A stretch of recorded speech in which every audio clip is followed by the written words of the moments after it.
ati onnee too seenuuf sin barbaachisu dadhabuu si dhabnaan beeki ani maraadhee ca'uu huccuu darbeetuma olii gad naanna'uu hin fedhuu beeki ana malee namni tokkolleen akkasi hawwu hin fedhuu beeki ana malee namni tokkolleen akkasi hawwu hin fedhuu beeki ana malee namni tokkolleen akkasi hawwu gammachuun too gammachuu teeti gaddi koos gadda keeti akkasitti yoo deemnu lamaanuu wal hammanneeti hanga dhumaatti wajjin jiraachuun numan oolleeti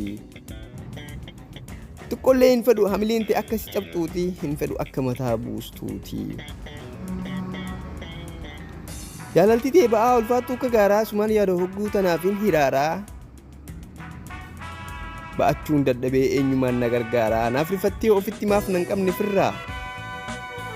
naaf rifattee ofitti maaf nan qabne firraa beekii dhugaa atumaan naaf firaa ati anaaf hamilee bohaarsituu tantoo yoomillee siin faarsoo fadha kunoo akka malee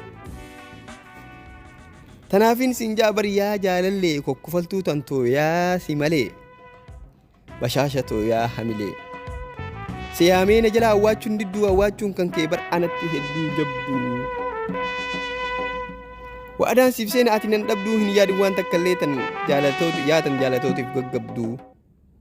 onneen toosiif dhawatti jaalalateetiif maraatti akka malee siif boochee kunoo imimmaan haqatti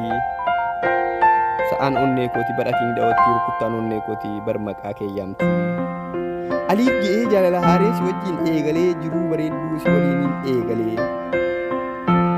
tanaafin si fedha bar ati anaaf hamilee hedduun si jaaladha bar lubbuutoo akka malee hedduun si jaaladha bar maamaatoo